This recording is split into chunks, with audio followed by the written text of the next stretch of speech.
رسول کریم صلی اللہ علیہ وسلم نے فرمایا ہے کہ زمین پر جو گھر سب سے پہلے بنایا گیا، جو مسجد سب سے پہلے بنائی گئی، وہ بیت اللہ شریف، مسجد الحرام۔ اور فرمایا جب ساری دنیا فنا ہو جائے گی تو جو جگہیں باقی رہ جائیں گی وہ مسجدیں، وہ حصہ جس پہ مسجد تعمیر کر لی جاتی ہے وہ حصہ باقی رہے گا۔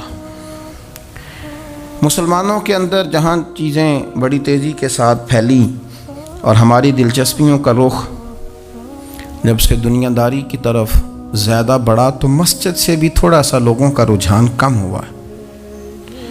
ایک تو لوگ مسجد میں دیر سے آتے ہیں اور پھر جلدی جانے کا شوق رکھتے ہیں۔ کبھی ہم دیکھتے تھے کہ اسکول کا گیٹ بہت بڑا ہوتا تھا لیکن چھٹی کے ٹائم تنگ پڑ جاتا تھا۔ یہی حال مسجد میں جب نماز ختم ہوتی ہے تو اس وقت ہوتا ہے۔ پتہ نہیں کتنے ضروری کام ہیں جو پیچھے ہیں، کون سی ایسی چیز ہے جو دھکیل رہی ہے۔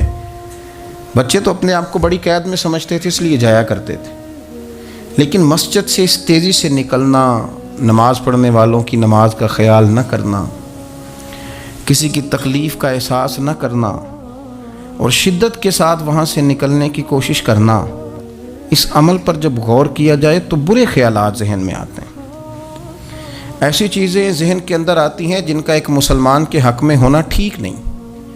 میرے نبی پاک صلی اللہ تعالی علیہ وسلم نے ارشاد فرمایا، قریب محبوب فرمانے لگے کہ 7 شخص ایسے ہیں کہ قیامت کے دن اللہ کے عرش کے سائے کے علاوہ سایہ نہیں ہوگا، تو رب کریم ان 7 بندوں کو اپنے عرش کا سایہ عطا فرمائے گا۔ وہ 7 لوگ ہیں، ان میں سے نبی پاک صلی اللہ تعالی علیہ وسلم نے ایک شخص وہ بیان کیا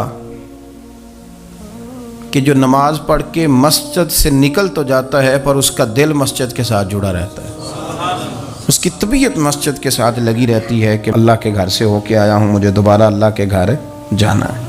اس کا دل لگا رہتا ہے، جڑا رہتا ہے، وہ انتظار کرتا ہے کہ دوبارہ کب میں نے مسجد میں جائیں۔ یہ رویہ نہیں اس کا ہونا چاہیے کہ وہ کہے اوہو سردیوں میں تو بس نماز ہی نماز رہ گئی ہے، اعتراض نہ کرتا پھرے، بلکہ وہ اس کا دل جڑا رہے۔ مسجد کے ساتھ جو خاص رشتہ ہے، بخاری مسلم میں حدیث ہے، نبی پاک صلی اللہ علیہ وسلم نے فرمایا، ویسے تو ساری زمین ہی اللہ کی ہے نا، للہ ما فی السماوات و ما فی الارض، زمین و آسمان میں جو کچھ بھی ہے وہ اللہ کا ہے، لیکن حضور فرماتے ہیں کہ خطہ زمین پر جو جگہ رب کو سب سے زیادہ پیاری، جگہ ساری اللہ کی ہے، پر جو اللہ کو سب سے پیارا ٹکڑا ہے وہ جگہ ہے جہاں مسجد بنا دی جاتی ہے۔ وہ خاص خطہ، آپ ذرا حدیث کے لفظوں پر غور کریں، فرمایا احب البلاد، وہ اللہ کا محبوب ٹکڑا ہے زمین پر جہاں مسجد بنا دی جاتی ہے۔ وہ اب آپ اندازہ کریں کہ وہ پیسے کتنے قیمتی ہیں، جو کمائے کسی نے تھے، لگ مسجد میں گئے، اور محبوب کس کے ہو گئے؟ اللہ تعالیٰ کے۔ یعنی میرے تیرے کمائے ہوئے پیسے اللہ کے محبوب پیسے تب بنیں گے جب اللہ کے گھر میں خرچ ہو جائیں گے، تعمیر مسجد پر، تشکیل پر۔ فرمایا یہ سب سے زیادہ اللہ کو، اور سید عالم صلی اللہ تعالی علیہ وآلہ وسلم نے ارشاد فرمایا کہ اللہ تبارک و تعالیٰ کو زمین پر، زمین ساری ہی اللہ کی ہے، لیکن اللہ تبارک و تعالیٰ کی زمین پر جو جگہ اللہ کو ناپسند ہے وہ جگہ ہے جہاں بازار بنا دیا جاتا ہے، جہاں مارکیٹیں بنتی ہیں، جہاں لوگوں کے ساتھ ظلم ہوتا ہے، دھوکے ہوتے ہیں، جھوٹ بولا جاتا ہے۔ یہ بخاری مسلم کی حدیث۔ ناپسندیدہ زمین کا ٹکڑا وہ ہے جہاں بازار بنتا ہے، اور پسندیدہ ٹکڑا وہ ہے جہاں شوق کس بات کا زیادہ، میری مارکیٹ ہو کہ میرے نام کی مسجد ہو، یہ میری زمین کا جو ٹکڑا میری مارکیٹ ہو، میرا پلازا ہو، اور پچھلا مکان خرید کے نہ تو ایک لائن پیچھے نکالتا ہوں، 12 دکانیں ادھر ہو جائیں گی، 12 دکانیں ادھر ہو جائیں گے، پھر حساب نکالتا ہے کہ 20,000 ایک کا کرایہ ہے تو کتنا بنا مہینے کا۔ اس کو یہ نہیں پتا کہ تیری یہ زمین تھی اللہ کی، اب تو نے اس کا وہ حشر کیا ہے کہ یہ ناپسندیدہ ترین ہو گئی، ناپسندیدہ ترین۔ اور اگر تیری ہی زمین ہو، اپنی خوش قسمتی تو دیکھیں کہ میری زمین میرے پیسے، اور جب میں نے مسجد بنا دی تو وہ پیسے رب کے پیارے ہو گئے، وہ زمین اللہ کی محبوب ہو گئی، وہ پیسے پیارے ہو گئے، وہ محبوب ہو گئے۔ لیکن بڑا ہی مشکل کام ہے، مسجدوں میں اعلان ہوتا ہے کہ بل آ گیا ہے، کو مہربانی کرو، اور پھر پکے سچے حاجی نمازی نیک صالح پرہیزگار بندے بڑی مشکل سے جیب میں ہاتھ ڈالتے ہیں، اور جو باہر آتا ہے اس میں پورا 100 روپیہ نکل آتا ہے، پورا ہی 100، یعنی کہ، اور گننے میں آپ کو پتہ ہے 1 روپیہ کر کے گنے تو 5-7 منٹ تو 100 گننے میں لگ ہی جاتے ہیں، پھر وہ گننا پڑتا ہے۔ اور مسجد کی ٹوپیوں میں سے، مسجد کے گلوں میں سے اکثر وہ لوٹ نکلتے ہیں جو دکاندار لیتا ہی نہیں، وہ کہتے ہیں اللہ کو دے آتے ہیں جا کے۔ دیکھیں اپنا رویہ اس لحاظ سے درست کریں، اس لحاظ سے درست کریں کہ جس طرح میرے لیے اپنا گھر بنانا ضروری ہے نا، اسی لیے میرے لیے مسجد بنانا بھی اسی طرح ضروری ہے۔ جب حضور جتنا عرصہ تک مکہ شریف میں تشریف فرماتے تو زیادہ وقت مسجد الحرام میں گزارتے تھے، اور جب قریب محبوب صلی اللہ تعالیٰ علیہ وسلم محبوب دو عالم علیہ السلام مدینہ طیبہ تشریف لے آئے تو حضور نے سب سے پہلے مسجد قباء کی تعمیر فرمائی۔ کوئی ایک حجرہ نہیں ابھی بنایا، ابھی یہ طے نہیں کیا کہ میں نے مدینے کے کس حصے میں اپنا مکان بنانا ہے، کہاں رکنا ہے۔ سب سے پہلے مسجد شریف کی تعمیر فرمائی اور بنفس نفیس فرمائی، وہ مسجد مکمل ہو گئی۔ سرکار کا قیام تھا جناب ابو ایوب انصاری کے گھر میں، تھوڑے سے فاصلے پر نظر پڑی تو ایک کھلا میدان موجود تھا، 2 یتیم بچوں کی زمین تھی۔ فرمایا یہ زمین مجھے دے دو، اس میں میں مسجد بناؤں گا۔ ان 2 یتیم بچوں نے عرض کی یا رسول اللہ صلی اللہ علیہ وسلم آپ رکھ لیں، مسجد بنا لیں۔ فرمایا یوں نہیں بھائی، پیسے دیں گے۔ اسلام یہ نہیں کرتا کہ بندے کی حیثیت سے زیادہ اس پر بوجھ ڈال دیا جائے، وہ یتیم بچے ہیں، ابھی ان کے پاس کوئی ایسے ذرائع نہیں ہیں مال کمانے کے، تو فرمایا تمہیں پیسے ملیں گے۔ اور حضرت ابوبکر صدیق رضی اللہ تعالیٰ عنہ اور حضرت عثمان غنی جیسے مالداروں کے ذمے لگایا گیا کہ انہیں رقم ادا کی جائے۔ وہ پیسے ان بچوں کو دیے، یہاں مسجد کی تعمیر شروع کی۔ اب چونکہ مسجد قباء بھی سرکار نے بنائی تھی تو ایسا نہیں فرمایا کہ اس کو چھوڑ دیا جائے، بلکہ صحیح حدیث کے لفظ ہیں کہ نبی کریم علیہ السلام ہر ہفتے یا گھوڑے پر بیٹھتے یا اونٹنی پر بیٹھتے یا پیدل سفر کرتے، اور ہر ہفتے فجر کی نماز پڑھ کے مسجد قباء تشریف لے جاتے۔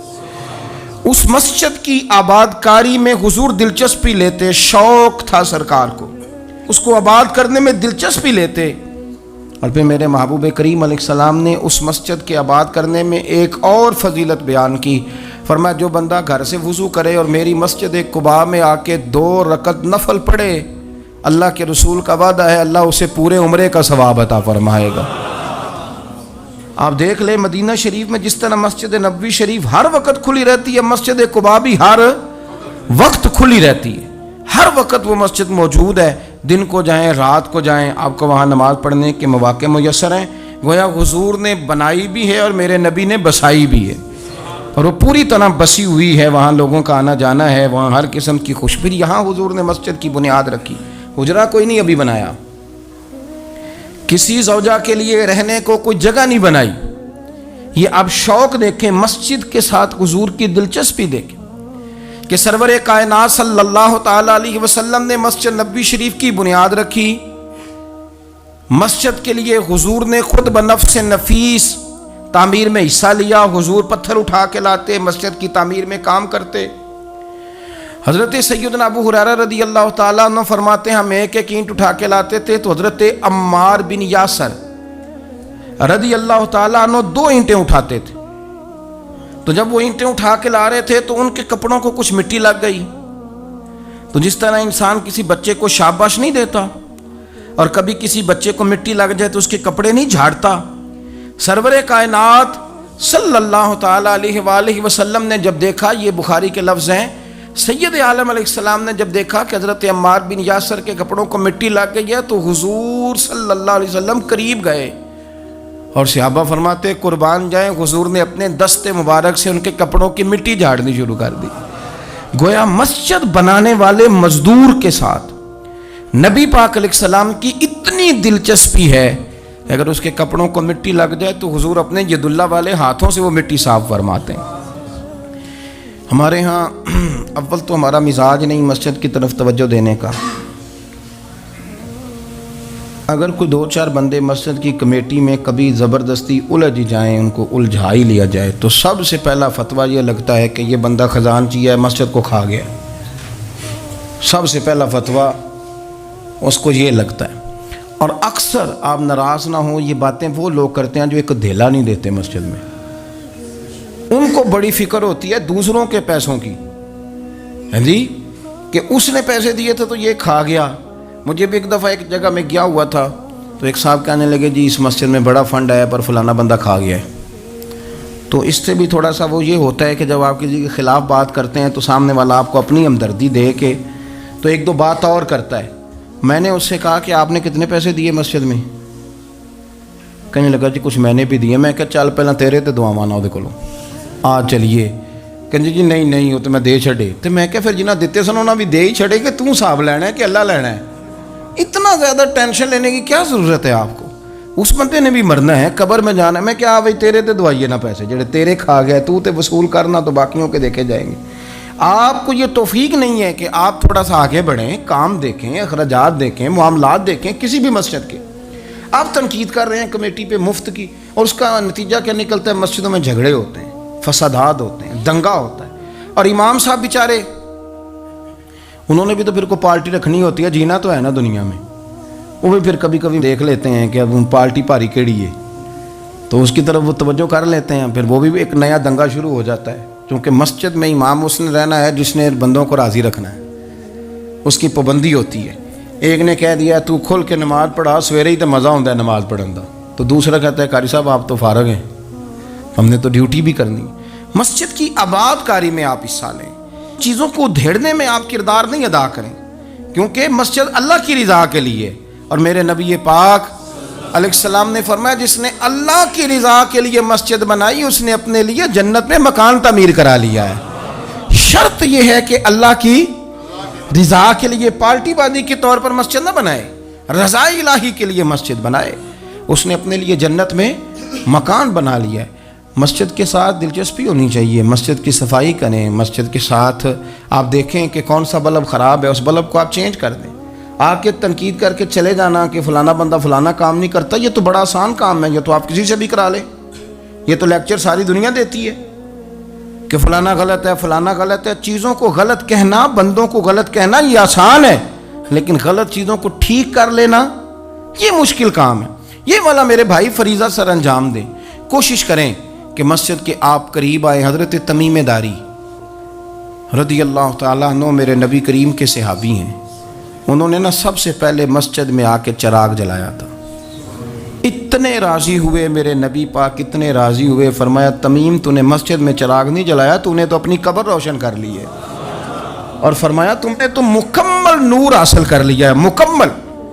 اور خاص حضور نے ڈیوٹی لگائی سیدنا بلال حبشی کی، وہ مسجد کا خیال کرتے، مسجد پہ توجہ دیتے، مسجد نبوی میں کون سی چیز کہاں کس انداز میں کرنی ہے، حضرت بلال وہ خدمت سر انجام دیتے۔ نبی پاک علیہ السلام مسجد کے لیے مختلف اوقات میں مختلف احکام جاری کرتے۔